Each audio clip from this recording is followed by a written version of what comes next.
In this part, we are going to see components of a vector. And this is the definition, definition 19. Let n hat be a unit vector. It is some unit vector. Then the component of a vector v in the direction of this unit vector n hat is defined to be this scalar product of v and n hat. So that means it's the scalar.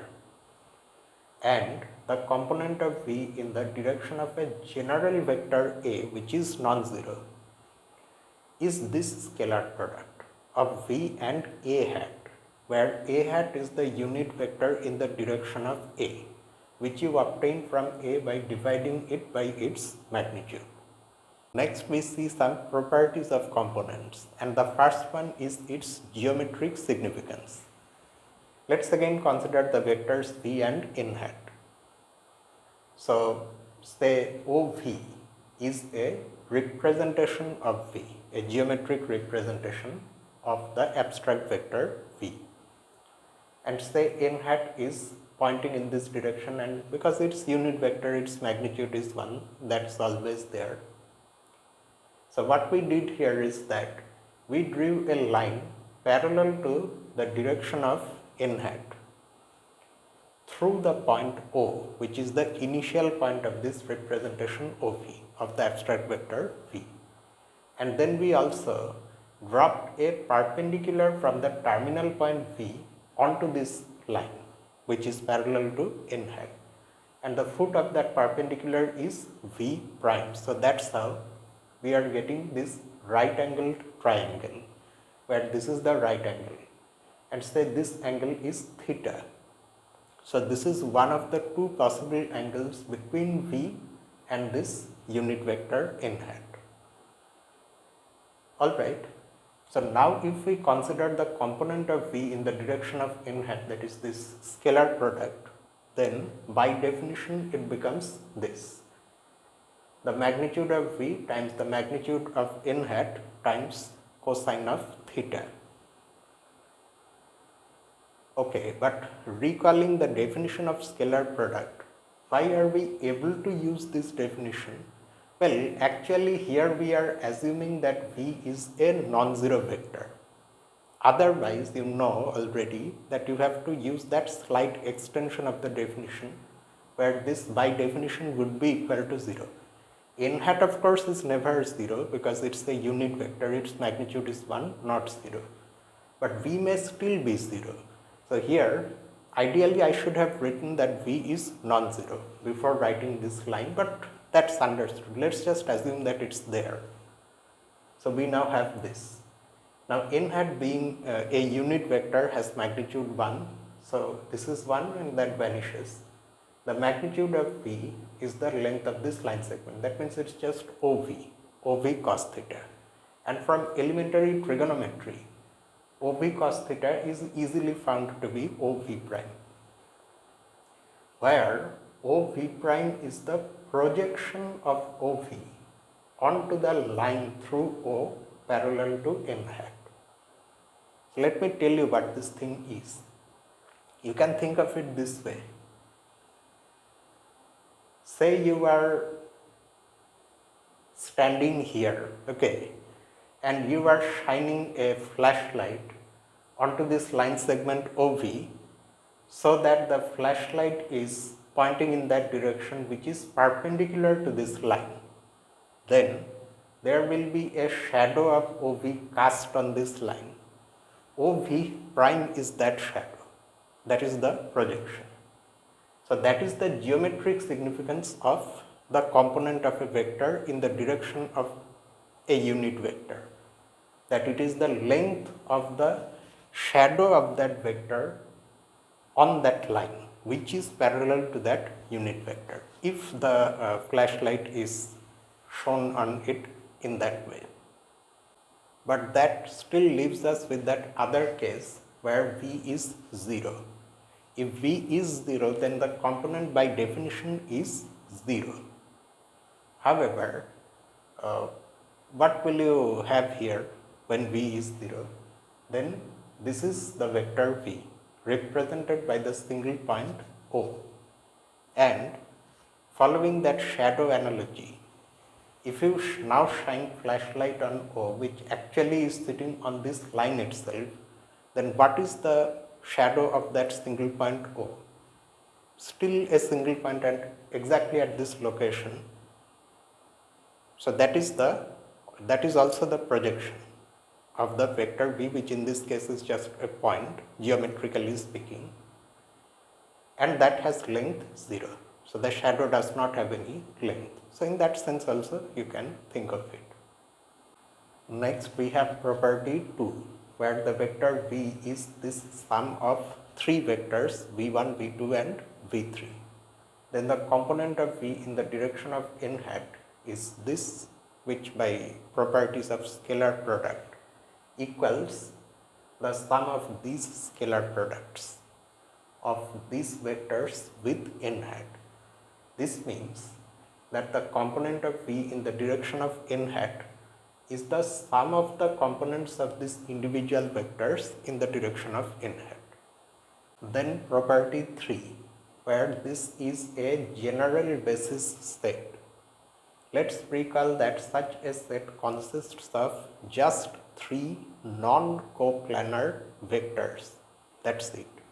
And any such set has the capacity to generate all the vectors in 3 dimensions as linear combinations of them where the coefficients are real numbers. Combinations like this.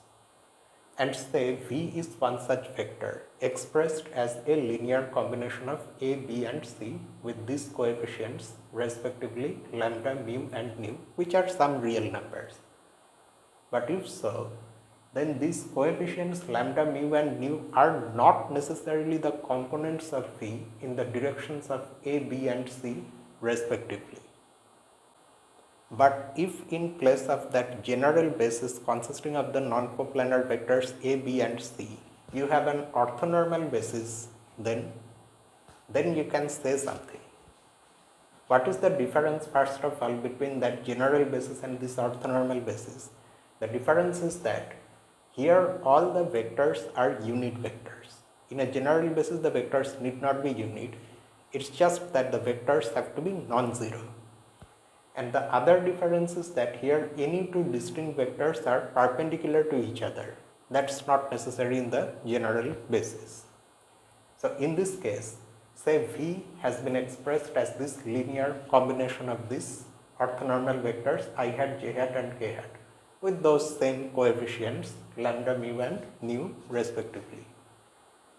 And now let us calculate the component of V in the direction of I hat, which is this scalar product, and that by properties of scalar product that you saw in the previous video equals this lambda times I hat dot I hat plus mu times j hat dot I hat plus mu times k hat dot I hat, and further from those properties this is 1 and these two scalar products are 0. This is 1 because it's the scalar product of a unit vector with itself. So using, I think it was the first property of scalar products, using that this equals the square of the magnitude of I hat. Magnitude of I hat is 1 because I hat is a unit vector, so that's why this is 1. And these are 0 because these are scalar products of non-zero vectors which are perpendicular to each other. That means the angle between them is 90 degree and cos 90 is 0. That's why these two are 0. So you see that in this case you are really getting lambda as the component of V in the direction of I hat. Similarly, the component of V in the direction of j hat is mu and the component in the direction of k hat is nu. I want you to verify these things by going through similar calculations. Next, let's see one example, example 1.7, where we have these two vectors. Vector V is 6i hat minus 3j hat plus 15k hat, and vector A is 2i hat minus j hat minus 2k hat. We have to find the component of V in the direction of A. In the solution, we start with calculating A hat, the unit vector in the direction of the vector A. But for that we are going to need the magnitude of A, so that's what we first calculate here. Using this relation, square of magnitude equals A dot A. And to calculate this scalar product itself, you use one of the properties of scalar products you saw in the previous video. That one where we have lambda 1, lambda 2 plus mu1, mu2, that thing, if you remember. So you can see that I have kept the vectors B and A here so that we can see. So by that formula, A dot A will be 2 times 2, that is 2 square, plus minus 1 times minus 1, minus 1 square, plus minus 2 times minus 2, minus 2 square. I should have written, but I have written 2 square because I ran out of space. They are the same. So this equals 9. And from there we find that the magnitude is 3. It won't be minus 3 because magnitude is never negative. And that's why this is the unit vector A hat. You just divide this vector by 3, or more accurately, you multiply this vector by 1 divided by 3. And then using properties of scalar multiplication, each coefficient gets divided by 3. So that's how this is the vector A hat. 2 over 3 I hat minus 1 over 3 j hat minus 2 over 3 k hat. So the component of V in the direction of A is V dot A hat.